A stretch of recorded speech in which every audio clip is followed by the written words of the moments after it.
The Dave Hooker Show. A presentation of Off the Hook Sports. Objective insight, expertise, top guests. Available on YouTube, Apple, Spotify, and the Off the Hook Sports app. Download now for free. Also available on offthehooksports.com. I compute and obey. Now to Dave Hooker. Ready. Well, despite some of the rumors that perhaps I was incarcerated or going to rehab or whatever, it was just a vacation. Hello, everyone. He is Caleb Calhoun. I'm Dave Hooker, and we're off and rolling. And this, to me, is in a lot of ways the beginning of football season because we'll have coverage of SEC Media Days. We're going to start to get selections of Tennessee players and other SEC players that will go to SEC Media Days. And then about a week later, you'll have practice starting. So this is the exciting time of year and excited to be back. It was my last family vacation, Caleb, with kids still in the house. So a little emotional today. If I tear up, that's my fault. That's on me, Caleb. So, but first of all, thank you for filling in, you and Caleb Giroux and Josh Ward and the crew. I certainly appreciate it. I did get a little bit of sun. What do you think? Well, so I took bets with everybody that came on last week over how red we thought you'd be when you got back. And you're not as red as we thought, believe it or not, or at least as I thought. So you almost look tan. Look at you. I do. I'm a weird ginger. And by the way, we bumped into some people and they just said randomly to my wife, "Are you with that blonde-haired guy?" I'm like, "What? I've got red hair." But the white is coming into the point that people think I'm a blonde now. So I hated being a redhead my whole life, and I accepted it and I loved it, and now I'm not a redhead anymore. That's so funny. See how it goes? But yeah, eventually I'll be all white because red hair doesn't go gray at all, but it just goes white. So welcome to everybody on the message board. I appreciate that. Glad to have you on board already. And so we've got a lot to get to, including some predictions as it is that time of year. And some people not as high on Josh Heupel as I thought, which surprises me a little bit. And some people questioning his offense as well. So let's go ahead and get started with that. Right now, it is time for today's tough question, and it has to deal with Tennessee's explosive offense. Will they be explosive or not? Here we go. Today's tough question. Take a side. Take a stand. The Dave Hooker Show. A presentation of offthehooksports.com. All right, so the Vols get some kudos. By the way, if you could hit that like and subscribe button, we greatly appreciate that. The Vols get some kudos as far as being one of the top 12 offenses in the nation. Caleb, that's pretty strong to me on face value for having a new quarterback at the helm. Not new, but you know what I mean. What did you think of them being in the top 12? I'm not surprised, but it's reaffirmation to me that Tennessee's considered one of the elite offenses after all they lost from last year. Yes, this is considered one of the top 12 explosive offenses in college football, and Tennessee being on the list does stand out. And it stands out in the article. This is by our man Brad Crawford 247. Dave, I don't know if you know, I gave the guy a hard time last week because he wrote some things that just had to criticize heavily. But this one is a good one. And what's brought up is Tennessee it's kind of underrated because yes, they lost Hendon Hooker. Yes, they lost Princeton Fant. Yes, they lost their top two receivers and Darnell Wright. But on paper, they returned 8 guys that technically started a game last year on the offense. So yes, they lost Princeton Fant, but they returned a starter at tight end at Jacob Warren. So theoretically, they returned 8 of 11 starters, if you really think about it. And when you really consider the fact that Cedric Tillman was barely a starter last year anyway, they returned both wideouts. So I thought about that, and the experience is there to suggest the offense should really pick up where it left off, honestly. And Joe Milton's the big question, obviously. I think who replaces Darnell Wright at right tackle is a bigger question, but I still think Joe Milton is a pretty big one. But outside of those two issues, Darnell Wright and Joe Milton, I don't think there's a question about this offense this year. Really, other than Darnell Wright, if you want to phrase it like that, I don't have a big question. And here's the other thing. You don't have a Will Anderson that you're going to play this year that you've got to stop. I don't know that there's an elite defensive end on Tennessee's schedule like a Will Anderson and like the kid from LSU. So, yeah, I think the Darnell Wright is a significant loss. There's no question about it. But I think they can survive that. And I think they will survive that. I think what you're seeing about Tennessee getting named one of the 12 most explosive offenses, and I want to go through the list, it's one of two things. One, people really respect Josh Heupel and his offensive direction. Or two, it's people that were late to the party, right? So last year they thought Tennessee was going to be like a 6-6 team, and they were better. So now they don't want to be late to the party again. So you're going to see more of this. Who are some of the offenses rated ahead of them? And I'm curious, is top 12 too low? And hello, everyone, to the message board. And by the way, my bell did get posted. I did get out of prison there in beautiful, where was I? Panama City. Go ahead. So this actually doesn't take into account, this doesn't rate them, it just lists them all together. But other ones on there were LSU, again, where this is the LSU Homer page, apparently, Dave, but I don't think that's shocking that they're on this list. No, let's go through the list real quick if we can. So I actually believe I'm not a Jaden Daniels guy yet. I may be at the end of September. I mean, I like him. So I think Tennessee will be more explosive, significantly, actually, who will be a little bit more ground-based. So I will say that Tennessee will be more explosive than them. You?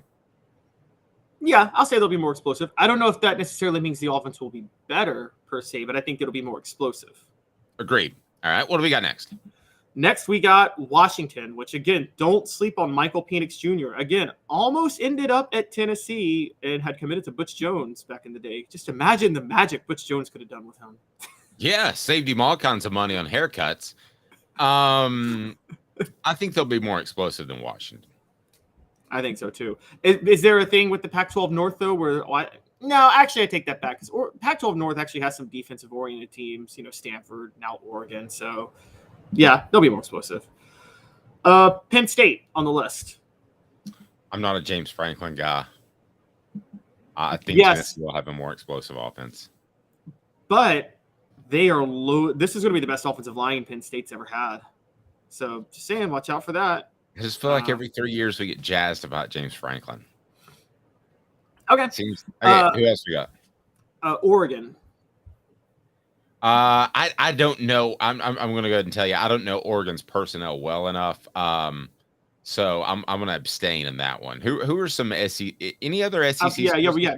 We're going to SEC in a couple of seconds. I was just naming them, but I'll tell you right now, Tennessee will be more explosive than Oregon. They have a defensive-minded coach, and you know enough about the SEC to remember Bo Nix as their quarterback. Fair enough. Who's getting Heisman consideration for some reason. This is wild. Now, this one threw me off. Now, last week there was another list that had Tennessee second to this team in the SEC in explosiveness, and I want to know where you come in, Dave, on this. Georgia's on this list. Now, I know Georgia's got a great offense, but I never thought of their offense as explosive. But a lot of people think it's going to be explosive this year. No, but they actually scored a lot more points last year when Stetson Bennett came into his own. It all comes down to Carson Beck. And Carson Beck's more of an unknown than Joe Milton, so I would lean towards Tennessee in that regard. Georgia is sneaky explosive, if that makes sense. They're still going to run the football. Who else is on there? Yeah, I'm dropping them, though, because they have a new offensive coordinator by the name of Mike Bobo that I think every Tennessee fan should celebrate, and he's not going to be explosive. No, you're not a Mike Bobo fan. The rest of the list brought to you by our friends at Zen Sports. Zen Sports is the new sports book in Tennessee, revolutionizing the way you earn sports betting rewards. That means no more deposit bonuses that turn into deposit nightmares. On Zen Sports, what you see is what you get. And with their cash rewards program, you get a lot of cash for a welcome bonus. earn an unlimited 5% cash back on your betting volume for your first 15 days when you sign up with the code HOOKED. HOOKED. That's right. Unlimited 5% cash back. Keep betting, keep earning with up to 3% cash back on your betting volume every month after that. And refer friends as well, and you can earn a percentage of their betting volume as cash rewards too. Zen Sports bringing the cash back to Tennessee. So if you bet big on sports, you want to be betting on Zen Sports. Zen Sports betting just got better. Who else is on the list? All right, so I think this is a living in the past name because it's Alabama, and I don't think Alabama's going to be on this list this year. You know, I think they'll be more explosive than last year because I think they had a down year in skill position players, but you don't have Bryce Young who bailed them out. So, and I think they want to dial it down and be more ball control. So it surprises me that they're even on this list. Yeah, I think this seems like this is who Alabama's been the last 10 years under Nick Saban. So we just think they're going to be that way. And I'm with you. I think that I think they're trying to slow it down a lot. And I don't think they have a quarterback to be explosive. On the other end, there's Florida State. I'm low on Florida State, but even though I'm low on them, I could still see their offense being explosive with Jordan Travis and playing in the ACC. In the ACC, yes. The last words you said are the most significant to me. Who else? Yes. I always Josh Heupel, Circle West, USC. They're going to be explosive. Well, yeah, I mean, you've got the Heisman Trophy winner. That was the one you were going to mention that's really tough to make an argument against. I mean, you've got the Heisman Trophy winner. So who else? Yeah, exactly. And then another one that shocked me, Michigan. That's a ball control team. They're not explosive, really, are they? Don't get that at all. Don't get that at all. So how many do we have left? Because I've got Tennessee around the top 5 right now. That's all 12. Oh wait, no, sorry. There's two more. Excuse me. Okay. I misread. Texas on there. I am very low on Texas, very low on Steve Sarkisian, and very low on Quinn Ewers. And I want to address that later in the show. But yes, so Tennessee. Quarterback issues, no way. And what was the last one? Last one is Ohio State, and they have a track record, so I'll give them that. Yeah, and they just have great receiver play. We don't know who the quarterback's going to be. I mean, we know, but we don't know if he's going to be as good. So where would you put Tennessee on that list if you were ranking them? I mean, in terms of explosiveness, okay, so the only teams that have a case are Ohio State, USC. That's it. And maybe LSU, depending on what system they run. I got Tennessee at either 3rd or 4th on the list of those 12. I did too. I think they're a solid top 5. It would surprise me at the end of the season because listen, if Joe Milton doesn't pan out, they're going to make the move to Nico. Now, I don't think that's going to happen. You guys can jump on me on the message board if you want to as a Joe Milton hater, but I don't think that's going to happen. But I don't think Josh Heupel would be scared to pull the trigger whatsoever. So there we go. So Tennessee should have one of the top 5 most explosive offenses in the nation this upcoming season. Why? Because of a group of receivers that we think is pretty good, but actually not getting a lot of respect. Tennessee not in the top 10. Their receiving core for 2023. What the H? What the?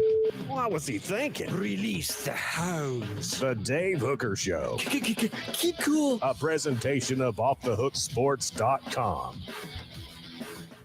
Okay, this is one of those when we do our 3:45 a.m. production meeting that I don't give a lot of input with Caleb because I think we may see it legitimately different. So Tennessee is not in the top 10 receiving core in the nation. Here are the teams that are. Ohio State. I mean, they've got 3 first-round picks. I just don't know how you could argue Ohio State against anybody. The Texas Longhorns. Then you have Washington. You have Georgia. You have Florida State. You have USC. You have Oregon. You then have LSU. You have Texas A&M, and lastly, you have Alabama. I'm going to make the argument right now because I have a feeling you're going to go the other way. I don't think Tennessee should be in the top 10. And because we know that Dante Thornton has ability, has proven it. but does he make the transition? You're more likely to make the transition as a transfer than you were 20 years ago, right? But still, there is that question.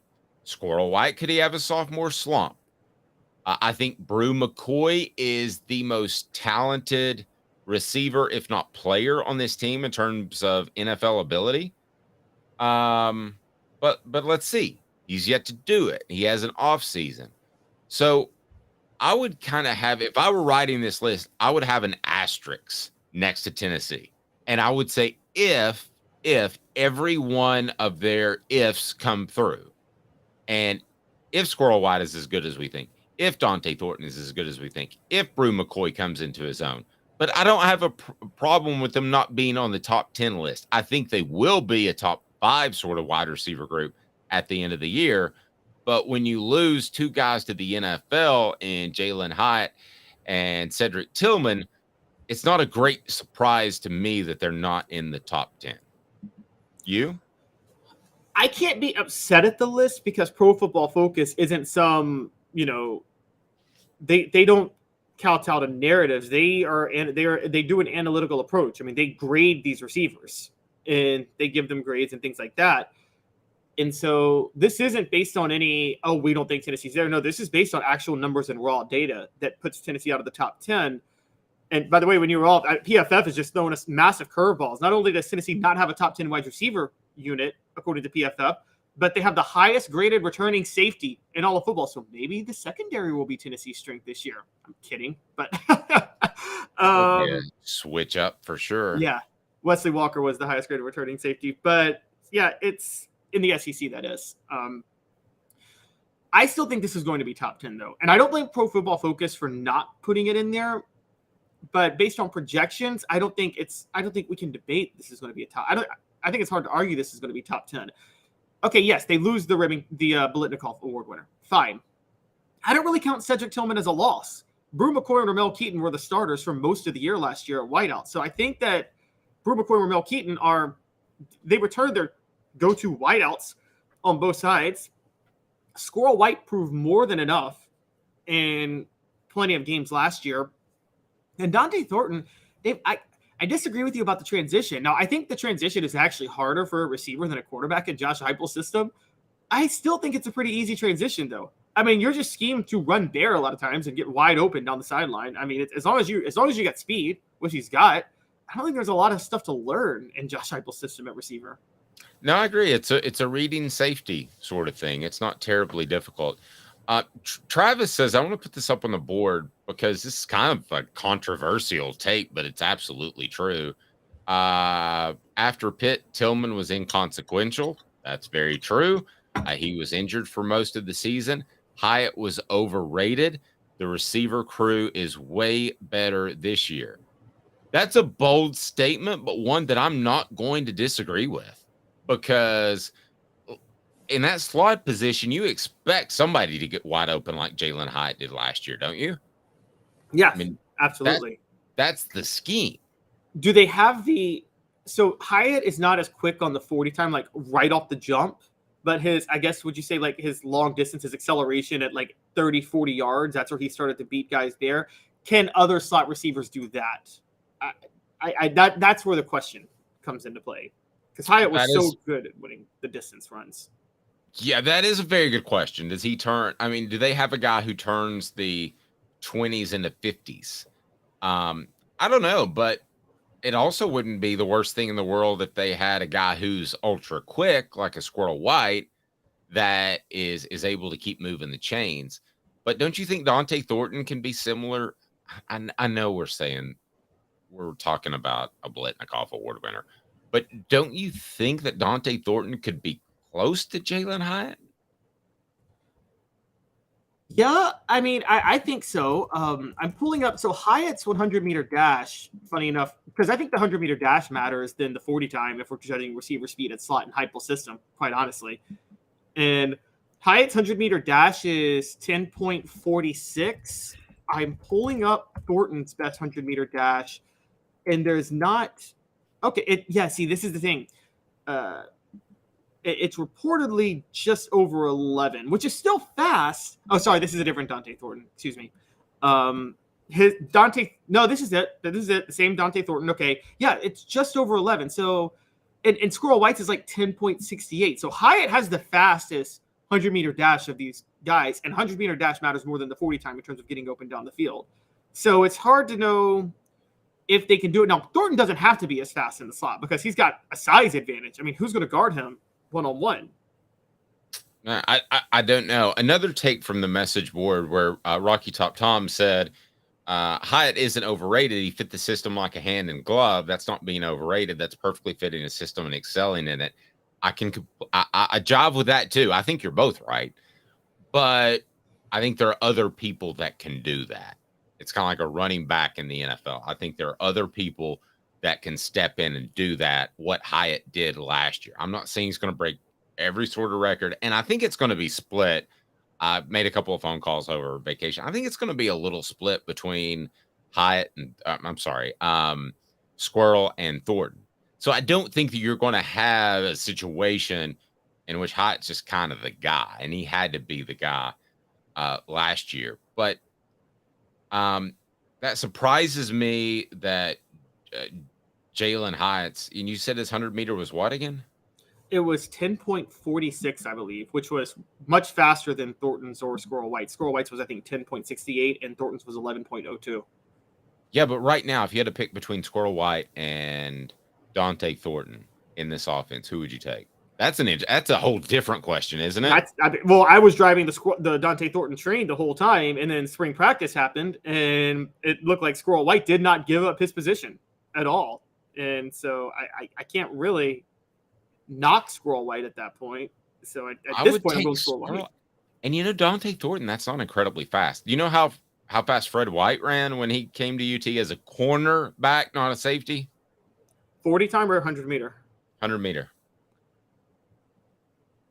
I'm going to go, I don't know. What is it?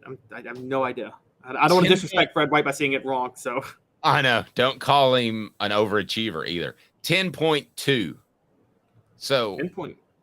That's faster than Jalen Hyatt's. Yeah, he was winning like track events all over the country. I don't know. A lot of people don't think of Fred like that. Could you imagine him as a receiver? I mean, just like throw it down the field and he's going to catch it. I mean, him in this system playing receiver would be incredible. So it's funny you bring this up about receiver, though. So I'm curious. In Josh Heupel's system, is receiver truly like running back? So, for instance, if this is an NFL team and Josh Heupel's your NFL coach, does a receiver carry the same value as a running back in the sense, the best value deals you can do is trade a running back for a lot of draft picks in the NFL? Do you do that with receivers if you have this team in the NFL? Because are they replaceable? Yeah. I'm going to say no because they're replaceable. But if something would have happened to Jalen Hyatt, he had figured things out. I think that would have been a transition period. I think you would have had a 2 or 3 game transition period in the middle of the year with the best team's defense on the field. But let me ask you this. If Tennessee, if one guy decided to transfer tomorrow, Squirrel White or Dante Thornton, which would hurt Tennessee more? And it's brought to you by Andy Mason, AndyMasonRealEstate.com. Andy Mason is absolutely the best. He's my realtor, should be yours. Best service, best prices in the biz. It's just that simple. AndyMasonRealEstate.com. I'm about to purchase a home, and Andy's the first guy I call right after the pre-approval. Okay, so if one of those guys traded, because I don't say hurt, I hate saying that. But if one of those guys traded out teams and they said, I'm going to transfer because I'm not happy with Squirrel/Dante, which loss would hurt Tennessee more? God, that's a tough one. I'm going to say Dante. See, I come back from vacation throwing hot heat. He does. I'm going to say Dante just because Dante can fill a void at slot or wideout. I mean, if you lose Dante, that's losing a what? Okay, so say Dante's gone. What if you lose Ramel or Brew? Well, that's where you really could have used Dante. So he can play multiple positions. So I'm going to say Dante. Okay, well, you kind of changed my mind on the fly. But my argument for Squirrel would be this, is that I like his shiftiness. at that slot receiver position. I think he's going to move some chains. I also think he's going to do some end around things. I think he'll do some other creative things. I think he'll do some little slip screens that maybe he's better equipped to do than Dante Thornton. So I will say Squirrel White, but the ability to play multiple positions certainly gives me pause for thought. No question about that. So totally random. Yes. Oh, sorry. What were we going to say? Sure. I was going to say on a total random side, who is the last irreplaceable NFL running back? Like an NFL running back that you shouldn't trade for picks or value, that you should open the checkbook for? There's nobody. I mean, Saquon Barkley's the last great running back? I was going to go like even before that. Like, would you say maybe Barry Sanders was that? I mean, or Adrian Peterson? Yeah, different game. If you're talking about today's game, I'm saying historically, who's the last irreplaceable NFL running back that if you have him, you don't trade him for anything? Well, now I wouldn't want my Cowboy fandom to come out, but Emmitt Smith squeezed every yard out of every run that he ever had. He also ran behind the most massive offensive line in history. Come on. other than that, it was Travis says Emmett as well. Barry Sanders made the Lions a somewhat running team, so I would say Barry Sanders. Modern era where they're throwing it all over the field, there's not a guy. There's just not. You want to take Saquon Barkley, you want to argue that he's the best running back over the past 5 years or so. I'll take that, but there is no way the Giants wouldn't trade him for 2 first-round picks, a first and a second, 3 seconds. Would you say Adrian Peterson and LT were the same type of value? Like even in their prime, you trade them for 2 or 3 first-round picks? That's just towards the tail end of that era where they still ran the football. So I still think they're valuable then. I think when it went passing, that those guys aren't as valuable.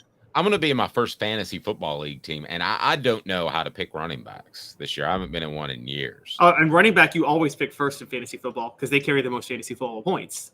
And so now quarterback has now taken over a little bit, but still running back touchdowns are worth more than quarterback touchdowns. Right. You know, the one guy who I went completely out in left field all by himself and picked a receiver. I'm sorry, he picked a quarterback number 1 and a receiver number 2 and won the league. Do you want to guess who that was? Somebody picked Peyton Manning and Demaryius Thomas. No, it was, I'll give you a hint. Their first names are Tom and Randy. 2007 Tom Brady, Randy Moss. And it circles back to, it was Fred White. And I called him absolutely crazy for not taking a running back number 1. He goes, you wait and see. And he won the league because they set every record known to man. Because the Patriots offense was this complex system of, receiver quarterback combo, and they do all that. And then on the outside, they just got this guy that can just win one-on-one, just straight simple down the sideline all the time. And it's like, hey man, if the Wes Welker guy's not open in the slot, just chuck it up. Randy Moss will make a play. Pretty much 2 minutes, and then I'm going to tell you not only who our next Celebrate 98 guest will be, and it was incredibly entertaining. I recorded that on vacation, so it's going to drop today. And then a prediction by a national writer that says that the automatic bids for a 12-team college football playoff are for the Big Ten and SEC, no doubt about it. And I tend to agree with him. Stay tuned. Or non-automatic, I should have said. 2 minutes, back with you. He's Caleb Calhoun. I'm Dave Hooker. To own the more that owns every job, then get to Vassy Lawn and Garden in Cleveland and get you a Toro. I'm David Vassy, here to talk to you about Toro. With a Toro Zero Turn, you'll get more out of every minute and you'll reach the finish line faster. At Vassy's, we like to say, no matter if you're mowing 3 acres a week or 11 lawns a day, homeowners and business owners alike find confidence in equipment they can trust from top to bottom. Vassy Lawn and Garden, Highway 60 North in Cleveland. Man alive, it's worth the drive. Hi, Mike Davis here with City Heating and Air, reminding you to always dare to compare. Our team provides quality local heating and air service, installation, and maintenance across East Tennessee. We use only the best equipment like American Standard heating and air conditioning for your residential, new construction, or commercial needs. Honesty, dependability, and customer satisfaction have been the cornerstones of our business since 1961. City Heat and Air.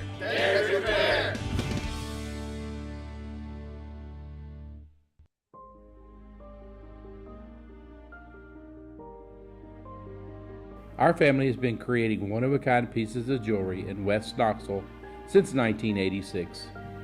Each piece is a combination of unique processes that bring your idea to life. Every day in our shop, a truly special item with a story all its own is being manufactured in our facility, bringing the history and family sentiment into a whole new generation of life. We are grateful that you chose us to be Knoxville's best jeweler, a title that we value and respect. Because to me, being a jeweler and owning a jewelry store are not the same thing. I'm Rick Terry. I'm a jeweler, and we want to be your jeweler. Kingston Pike and Campbell Station Road in the heart of Farragut, and downtown on Gay Street right next to the Tennessee Theater. With all that sun, sand, and salt water, the beach is a very relaxing place. Unless you wear contacts. Ow! Open your eyes to the best the beach has to offer with LASIK vision correction from Campbell Cunningham Laser Center. Ah. You're listening to The Dave Hooker Show, a presentation of OffTheHookSports.com. The internet is full of pictures of each and every one of you. Available on YouTube, Apple, Spotify, and the Off the Hook Sports app. Download now for free. Is there nothing you people can't do? Also available on OffTheHookSports.com. So, if you haven't followed it closely, because it's still a year off, I understand. But here's how the college football playoff is going to work. 6 highest rated conference champions determined by the College Football Playoff Committee will receive automatic bids. The next 6 highest rated teams will get at-large bids. The 4 highest rated conference champions will receive buys into the quarterfinals. First round games will be played at the home stadium of the team with the better seed. Okay. So what I want to address is number 2 on that bullet point list. The next 6 highest rated teams will get an at-large spot. So a guy that we like, Joel Klatt, quite a bit, said they are effectively, 2 of those spots are effectively reserved for the Big Ten and the SEC. No, all 6 of them. All 6 are the at-large spots. So they're going to, well, I'm not following then. So what Joel Klatt is predicting is that, so it's the top 6 conference champions, which you're going to have the SEC and the Big Ten be among the top 6 every year. Okay, so we're at 6. We're at 6. And then he said the other 6 at-large bids, he thinks basically what's going to happen is that it's basically just going to be for the Big Ten and the SEC. It's going to be almost reserved for the rest of the best of the Big Ten or the SEC. So all 6 at-large bids will be just Big Ten and SEC teams almost. Okay, I want to play a little game here. It's called Should've or Will It? It's workshopping, okay? Admittedly, right here on the air. So, should it? No. I mean, not all. I mean, you could argue that the next 6 best teams are from the SEC and Big Ten. And I would have zero problem if it shook out with that happening. But let's look at the ACC, for instance. Whether or not Clemson or Florida State wins that conference, if they're both knocking at the door, how are they not going to be included? So I don't see that. I don't see how all 6 could go to the Big Ten and the SEC, and you're going to get politics involved.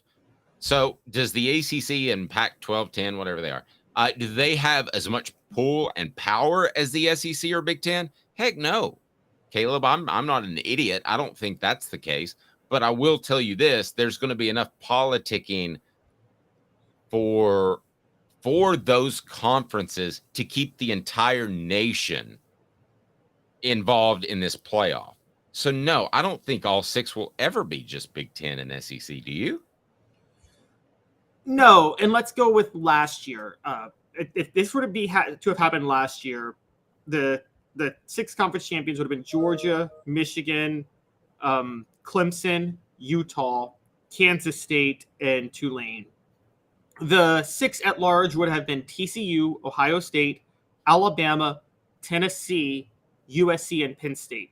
So 4 of the 6 would have been reserved for the SEC and the Big Ten, because you would have had Alabama and Tennessee and Ohio State and Penn State all get in. But then you would have had USC as a runner-up and TCU as a runner-up also get into the playoff. So I think Joel Klatt has a point, though. Look, I'm reading this as I'm reading this to you now, Dave. USC's in the Big Ten and going to be in the Big Ten in 2024. So right, and I almost said the same thing about Texas and Oklahoma. That they'll be in the SEC. I just can't imagine. Okay, let's take a look at last year.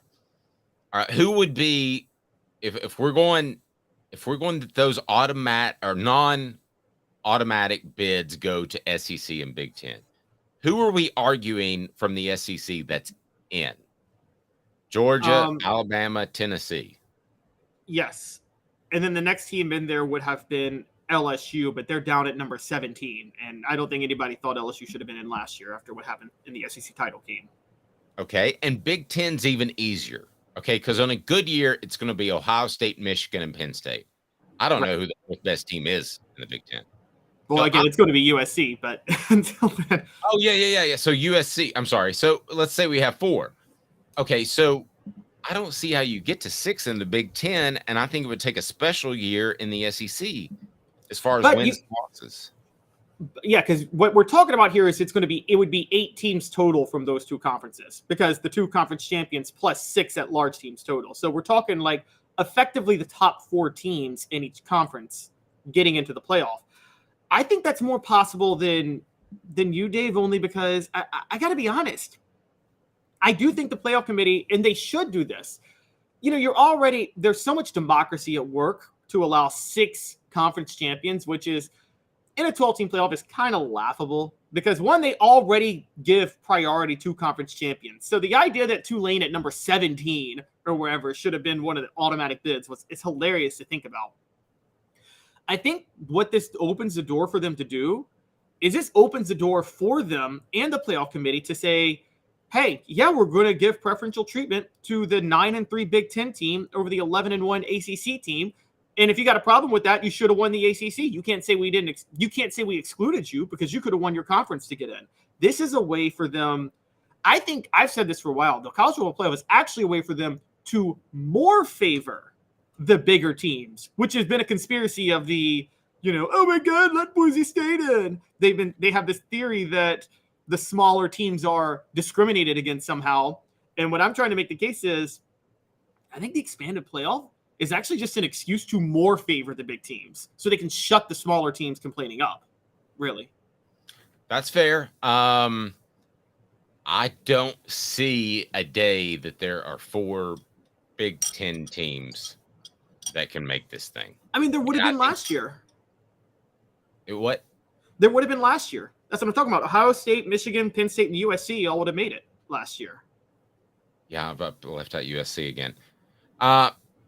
Well, I mean, the more we work through the argument, I guess he's got a point. I think the SEC will beat up on each other, though, right? Yeah, I mean, that's the thing. Are you gonna take a 9-3 SEC team for an at-large bid or a 10-2 ACC team for an at-large bid? You're taking the 9-3 SEC team. Yeah, every time. I would too. And on the message board, Travis, I don't think USC is better than Ohio State and Michigan. Just if I misspoke there, I think they're very comparable to Penn State. Very. And I think Ohio State and Michigan will still rule the roost in the Big Ten, even with USC and UCLA in there. So I believe politics will keep this from happening. I believe that they'll get a second team, be it Oregon or Washington or whoever, that will bring you in more TV viewers nationwide. I think politics will be involved. I think the politics is the automatic conference bids. That's the politics of it. Because there shouldn't be 6 conference champions playing for this thing. Right, but I'm talking about moving forward. If they're in a room and they say, hey there, we've got this 12th team, and we can go with Oregon or we can go with LSU or Southern California. I think they would go with Oregon. See, I or don't think Washington. they would. I don't. I think no. I think when it's 4 and 5, they can choose that path of least resistance and go politics a little more, or they feel like they have to. I don't think they feel that. I don't think this committee. I don't think they want to do that. I think they want to go with the best teams, and they know the best teams are in the SEC and the Big Ten. I think the 12-team playoff allows them to do that. They don't have to worry about politicking anymore because they can go to Oregon and they can say, "Hey, you're mad you're not in. You should have won your conference," and they can just straight up say that to them now. No, very fair. Very fair. I agree with all that you just said. Here's the other thing that we haven't factored in. Nobody has traveled like Southern California is going to travel and UCLA are going to travel. How much of a wear and tear does that have on the body in November? Now, I know these are young men, but I can tell you that I got wear and tear just driving to Florida and back. So, and that, you're going to have to go out there probably a Thursday night, stay a Friday. I mean, does USC and UCLA, do they lose a game just because they are making this unprecedented travel schedule? I think one of the two every year will. I think they'll cruise out to Rutgers, bad example, but they'll cruise out to Rutgers or maybe it's a Penn State, or maybe it's an Iowa or whoever. No, not Iowa. Who's a mid-level? Penn State and Ohio State are both on Eastern time, so that is a 3-hour time difference between USC and Ohio State or Penn State. Yeah, and just being on the plane. So I think that'll cost them a game a year. And Travis said too, going back, not bouncing back between topics. He said they'll never allow 4 SEC and 4 Big Ten teams in the same playoff. I tend to agree with that, right or wrong. But isn't that going to cost them a game? That much travel, having to come east? I mean, yes, but you could also say it might cost one of those teams a game having to fly out to USC for a game every now and then, because it's think about let's go with the NFL for a minute. Let's say, the NFC and the AFC West, let's take the AFC West, for instance. Kansas City is in Missouri, and then the rest of the teams are on the West Coast. I don't really think it messes with Kansas City to have to fly out to play those games. Now, it's not. So, I mean, now again, losses aren't as impactful in the NFL, but I would say now losses aren't going to be as impactful in college football. If you're in the SEC or the Big Ten, a loss is now like a loss in an NFL season rather than what it used to be in a college football season. I'll say one thing. I know that every school has chartered flights. But if USC and UCLA don't have a plane that says "Fight on" or "Go Bruins" or something, so that when they fly into town, it's more marketing dollars, they're missing out on something big.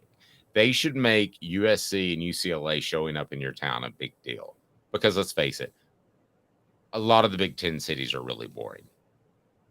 So you show up and you got the camera guys and you make sure that sports information knows about this, and the camera guys are shooting and they're good to go and they're excited. And then you've created an event, not just a football game. It's funny. That's what fans hated. I will never forget during the USC raid in the mid 2000s. Your traditional SEC and Big Ten fans hated the Hollywood nature of USC. But it's like Pete Carroll was so smart. He embraced that. He knew the Hollywood aspect of USC is what would sell USC to recruits and keep the kids in California rather than going to Colorado. And do you remember that, Dave? Remember how much that annoyed SEC fans, the Hollywood love of USC? But it's like, why wouldn't they take advantage of that? You take advantage of what you have. Amen. Amen. And I think when they fly in, I would have a big red and gold plane. I don't know that UCLA is committed enough to do that, but have Snoop Dogg getting off first and shaking hands with everybody. Yep. Exactly. I'm not even joking. That's what I would do, because you need to grow your recruiting footprint. There are a lot of guys, let's face it, that are born in Pennsylvania. And if you went to them and say, you can play in the Big Ten, your parents can see you, and you can play in LA with that type of money, they're going to cruise. I mean, Southern California might never win a Big Ten title, but they're going to affect Michigan and Ohio State's recruiting. There is no question. Yeah, and USC is almost. I'm not going to go here, but they're almost a Notre Dame where they have to go national, because despite all the talent in California, Dave, you know this. California is the anti-Louisiana. Kids in California don't feel any loyalty to that state, to staying in that state to play college football whatsoever. They'll go wherever to play, usually.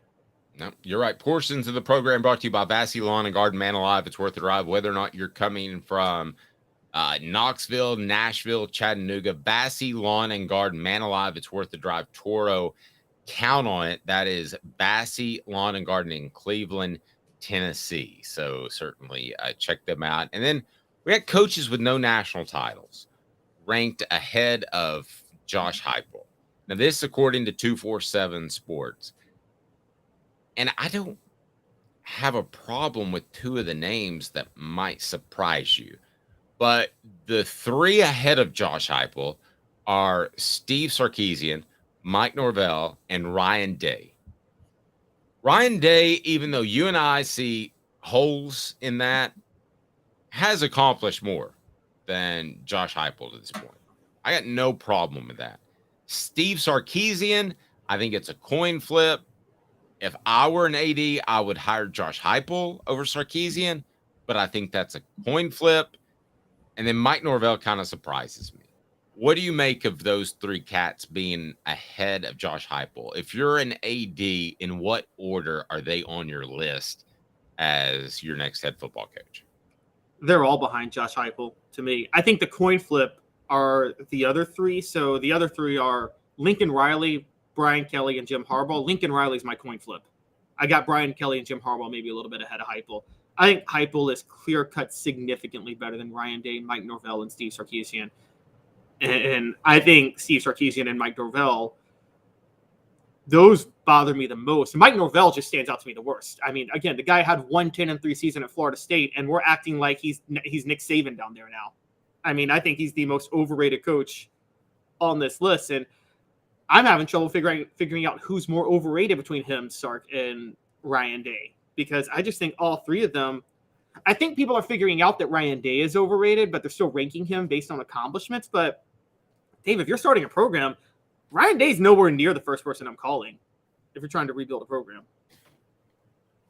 I'm gonna debate that with you, and I'm gonna tell you why. And it's brought to you by Craft Treats. Go to crafttreats.com. They've got the chill pills with the CBD derivative. Please use the promo code Off the Hook. That's Off the Hook. Be nice if we get all these promo codes to be the same one, but Off the Hook, and you'll get 20% off.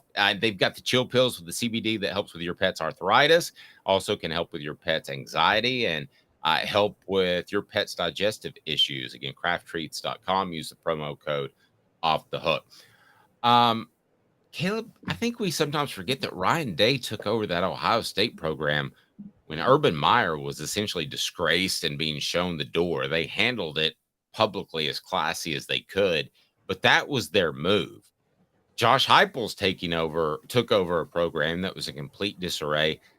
I think that sometimes you sell Ryan Day short a little bit on what he's done. Do we think he's an upper level head coach, like a multiple championship winning head coach like Kirby Smart or Nick Saban? No. But don't we have to give Ryan Day a little bit more credit for keeping that ship going in the right direction in a serious transition period where it could have gone south? No, because I don't think it's that hard to keep the. No, I'm going to be honest. I don't think it's that hard to keep the Ohio State ship going. Okay, I'm going to say this. I've said a million times LSU's the best job in America, and that's why Ed Orgeron could win a national championship there. I don't think Ed Orgeron could win a national championship at Ohio State, but I bet he could win a Big Ten title every year. Just because of the nature of recruiting in Ohio State and the lack of competition in the Big Ten.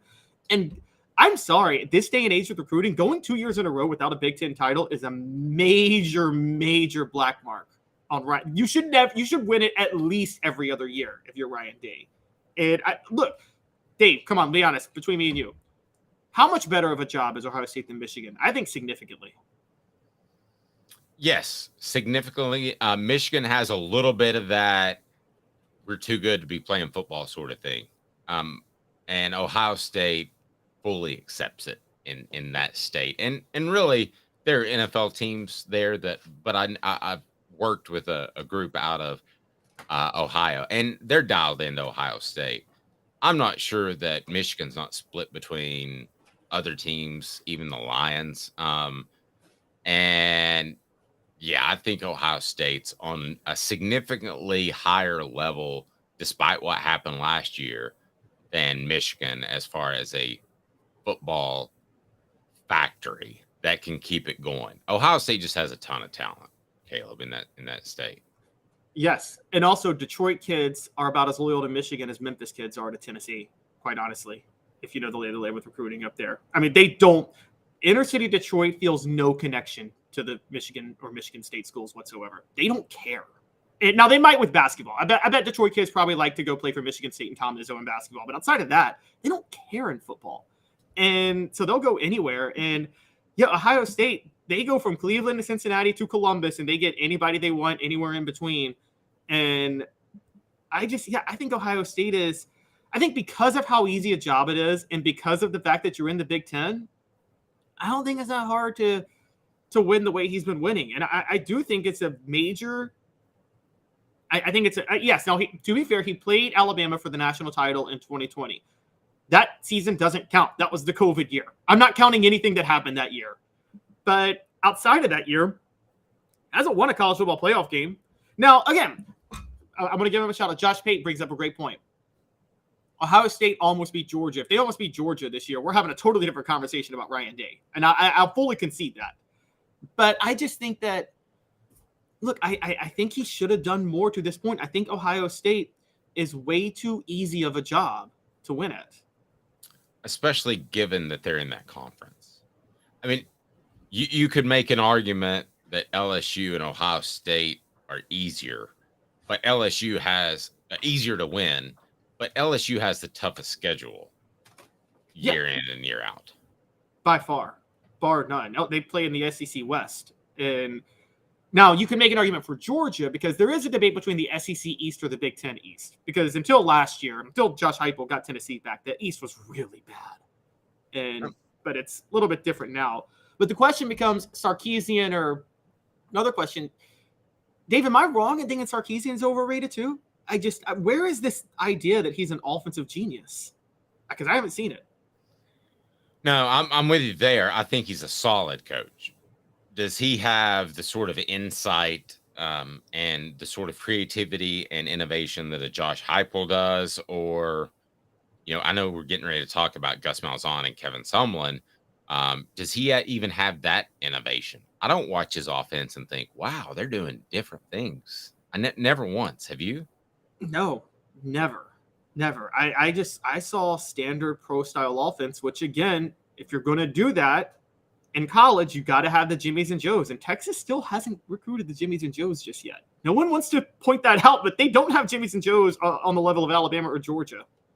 And so you can't, that's a problem. And yeah, Mike Norvell, I think, but the clear one, Mike Norvell has no business on this list. That's laughable. Now, before we get to, is Josh Heupel just a splash guy? Can I share a story real quick? I was talking to Philip Fulmer during my vacation and finish up the book finally. And he said that he was going, I think this is so Philip and so funny. He was going to his grandson's practice. And he said essentially he was making sure they don't tackle to the ground in summer. So I'm thinking to myself driving down the road, how would you like to be a coach and have Philip Fulmer standing on the sidelines and his grandson is on your team? There's no way you're not thinking he's looking over your shoulder, right? Yeah, of course he's looking exactly. Of course he's looking over your shoulder, particularly given what we know about Philip Fulmer now and what you told me. He basically towards the end of his career at coaching, he was wanting to be a CEO who still was always looking over your shoulder at the same time, wasn't he? Yes. Absolutely. And yeah, I got a chance to talk to him. And by the way, got a book coming out. I'm excited about Celebrate 98 and finishing it up. And one of the things that he told me is that they were not allowed to speak to any of the Florida State players throughout the year. And where did he learn that? Tom Osborne the year before with Nebraska, who he's always looked up to. But the last day they told them that they could just say whatever they wanted to. And they got in Florida State's face at an event. They have all these team events. It's just a great story. Hopefully I do an adequate job of telling it. 4 downs now. I mentioned Malzahn and Sumlin as I got sidetracked, but here we go. 4 downs brought to you by City Heating and Air Conditioning. 4 downs. 4 questions. 4 answers. The Dave Hooker Show. 4 Downs. A presentation of offthehooksports.com. How can we be sure Josh Heupel isn't like Gus Malzahn or Kevin Sumlin? What is that thumbnail sketch of those coaches? Cutting-edge offenses that have made early splashes, but eventually they see the success fade as a coach. So let's dive into that right now. What down is it, Cooper Mays? Coop here. First down. Thank you. Why will Josh Heupel fade into the background like Malzahn or Sumlin? So I'm not saying that you believe this, Caleb, but why will he? I think what could happen is there's 2 ways this could go. One, people figure out Josh Heupel's offense. But another thing, and I think this happened more commonly with Gus Malzahn, so many other SEC teams could start incorporating elements of Heupel's offense into their offense. And that becomes a big problem. And look, Heupel's offense is getting, I don't know if you know this, it's getting replicated all across the country at lower levels in college football right now. I mean, I think Fordham hired somebody to just go to Orlando for a summer and study Josh Heupel's offense. And then that guy's gotten a job somewhere else. I mean, this is happening. Everybody is studying this offense. And the more people run it, the less ahead of the curve you are. Just like the Oakland A's, by the time everybody else figured out sabermetrics, Billy Beane wasn't that special of a GM. Yes, and the more defensive-minded coaches are going to be looking at it, finding ways to stop it because they have to play it. So, right. And you can learn X's and O's from whoever plays Fordham. But I think you saw South Florida when they hired Alex Golish, is obviously they want to replicate it. And I think you're going to see more of that. I think any offensive coach right now, there's going to be an offensive coach on Tennessee staff, and I'm not going to name anybody because I don't really know, but I have an idea, that's going to get a Peach job one day. And by Peach, I mean a South Florida top level, and he's not going to be ready. But he's just associated with Tennessee's offense, so he's going to get that job. So that was first down. Why will Josh Heupel fade into the background? How about second down, Coop? Cooper Mays here. Second down. Why won't he fade into the background like Malzahn and Sumlin? I'm going to go first on this. First, I was never a big Sumlin guy. I didn't think he did anything that incredibly inventive. I think he had a run of good talent. I would say the same thing for Gus Malzahn, which was most embodied by one of the most dominant quarterbacks that we'll ever see, and that's Cam Newton. So I will say he won't fade. Josh Heupel won't, because those guys had a talent advantage. Josh Heupel doesn't have that yet. He may one year, but if you look at the plug and play last year, if I would have told you that Cedric Tillman was going to be out 90% of the year, you would have said, oh, that's a big hit. They kept rolling. They plugged people in. So that's why he won't. I think he's just a better X's and O's coach at the end of the day than Malzahn or something. Yeah, I think so too. And I think this is why you always bring up the Steve Spurrier comparison, which is a better one, because Spurrier, when people figured out his offense, was able to adjust and just call, he was able to just out scheme you a lot of times, even after the fun and gun was figured out. And I think Heupel's more of that mold, where even if this offense is figured out, Heupel's shown a tendency and an ability to adjust. I mean, heck, he adjusted when he started running this offense to begin with. I mean, that was an adjustment on him alone when he went to Utah State. So, I mean, I know that he was asked, he doesn't like the narrative, by the way, that he kind of relearned his offense in himself after he got fired. He's more, you ask him, he won't say it out loud, but he thinks he was railroaded by Oklahoma. But at the same time, I do think there were some changes to what he was doing after he got fired than before. When will we know? What down is that, Coop? Tennessee center Cooper Mays here. Third down. When will we know if he's the real deal or a flash in the pan Malzahn/Sumlin? Well, we actually got our first hint last year, and it's good news for Tennessee, which is this. Malzahn and Kevin Sumlin, what do they both have in common? Their best year was their first year. And so Malzahn, his 1 year as Auburn's offensive coordinator, won the national title, and then his first year as head coach won the SEC title. Someone's first year, Johnny Manziel won the Heisman. So that was their first year. Heupel's first year, he went 7-6. Then he went 11-2 the next year, which suggests that, okay, he went 7-6. Defenses started to learn about this offense, and they still couldn't figure it. They still couldn't stop it. And so I think, but we'll know for sure 2025. I say 2025. If he hasn't had another top 5, if he hasn't had a top 5 finish or a couple more top 10 finishes by 2025, that's what we'll know. I'm going to say December 2024. We'll know whether or not he's a flash in the pan that got hot with some talent up front, in particular on offense that he inherited, because you have to rebuild that whole offensive line. And if he's able to do that, then I think that's an incredibly positive sign for Tennessee, because Tennessee can run the football.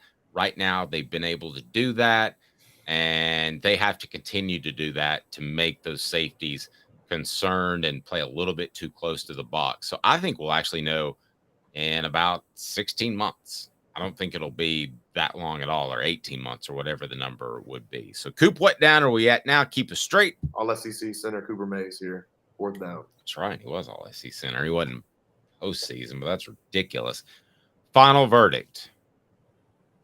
What is your final verdict? He will be significantly better than Malzahn or Sumlin, or he won't. My final verdict is he will be. And the reason for my final verdict is his ability to adjust, but also I think Tennessee is at a position with NIL, Inspire Sports having the largest collective. They're just going to be able to recruit better soon. And I've never said that. I've never believed that Tennessee is a better recruiting job. I never thought it was even top 10. But with NIL, Tennessee is right there on Georgia's level in recruiting now because of that collective. I know that Butch Jones put together a good year, and I know some people got on board. And I know that we could be dead wrong in 18 months. But I don't even think that Sumlin or Malzahn are on Heupel's level as far as an offensive mind. I think if you want to bring up Spurrier like you did, yes, that's the realm we're talking about. I don't even think we're in the same room. I don't even think we're in the same house as those two guys. Could be dead wrong in 18 months when I'll kind of make my determination on long-term success. But right now, I don't even think it's close. I don't think those two names are even in the conversation that's being compared to Josh Heupel. Yeah, I think I have to agree with you, particularly with Kevin Sumlin was more his offensive coordinators anyway, because he never replicated his success after Cliff Kingsbury left, honestly, as Johnny Manziel's offensive coordinator.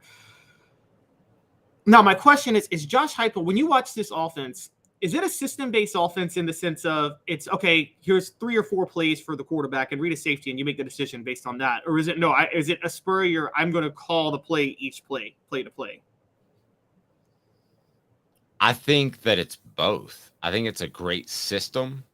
I think that he is a innately good play caller, which you either are or you aren't.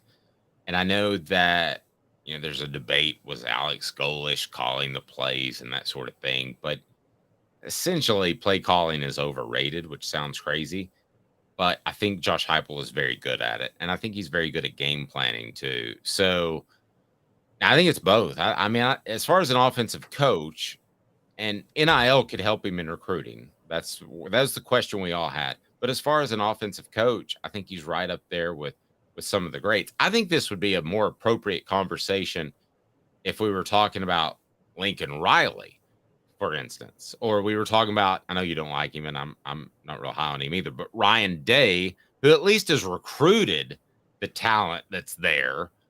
And maybe he's not as good of an X's and O's coach, but I just don't see Sumlin or Malzahn at all being in the conversation. Yeah, at this point I don't, but I would have said Malzahn was in the conversation 10 years ago. I mean, when he had that, I missed the boat on that. When he had that splash year at Auburn, remember the kick 6, Nick Marshall, Alabama. I thought Auburn was going to take the mantle from Alabama during that time, and man, I got that wrong.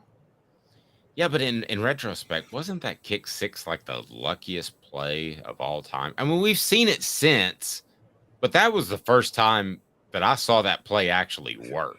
Well, and don't forget the week before, Auburn on 4th and like 30 something, like had that tipped pass against Georgia that they called and went for a touchdown. Like, no, that team was insanely lucky. That's the luckiest team to ever make the national title. I'll give you that. But we also have to remember they were so bad the year before, Gene Chizik's last year, and Chizik gets fired and Malzahn comes in, and just to have them in the running late in the year was an impressive feat for him. So I can't take that away. Agreed. Caleb, I missed you. All the listeners and posters on the message board missed you too. One last chance to hit that like button. We really appreciate it. And subscribe. Tomorrow on the program, we'll have Josh Ward, and pretty close to announcing our football lineup. We'll have Josh Ward on Thursdays. We'll have Fred White on Fridays, and a pretty special guest from time to time that I'm going to give you a little hint. Maybe on our Celebrate 98 series. His name might rhyme with Rinse or Tiley. Because there's no better guy to break it down than Spencer Riley. My first ever interview, Caleb, way back in the day, I was covering Tennessee basically part-time. Spencer Riley comes in there. This is how different it is. He kicks one chair out. He sits down, puts his feet up on another chair, and says to the media, "All right, boys, what do you got?" That's how different it was back then. But he was gold. You could ask him, is it going to be a beautiful day tomorrow? And you'd get a great quote. So we might be working with some Spencer Riley here really soon. So he is Caleb Calhoun. I'm Dave Hooker. Again, weekdays, we're live at 10 a.m. Eastern time. Whenever you're watching, have a fantastic day.